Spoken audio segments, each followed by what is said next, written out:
सार्वजनिक सडक अवरोध गरे के हुन्छ? सार्वजनिक सडक जानाजानी अवरोध गर्नुभयो भने के सजाय हुन सक्छ? आउनुहोस् छोटकरीमा बुझौं।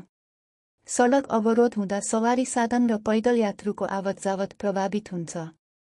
यसको जानकारी पाएपछि नेपाल प्रहरी वा ट्राफिक प्रहरीले घटनास्थलमा पुगेर अवस्था मूल्याङ्कन गर्छ।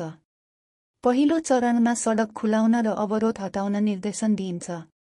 यदि निर्देशन नमानेमा वा सार्वजनिक शान्ति र सुरक्षामा असर पुगेमा कानुनी कारबाही अघि बढ्न सक्छ। घटनाको प्रकृति अनुसार अनुसन्धान हुन्छ, मुद्दा दर्ता हुन सक्छ र अन्तिम निर्णय अदालतले गर्छ। सार्वजनिक सडक सबैको साझा सम्पत्ति हो।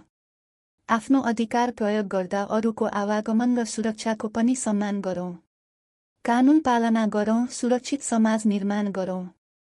यदि यो जानकारी उपयोगी लाग्यो भने भिडियोलाई लाइक गर्नुहोस्, शेयर गर्नुहोस् र यस्तै सजिलो कानुनी जानकारीका लागि इजी लॉ नेपाललाई सब्स्क्राइब गर्न नबिर्सनुहोस्। धन्यवाद।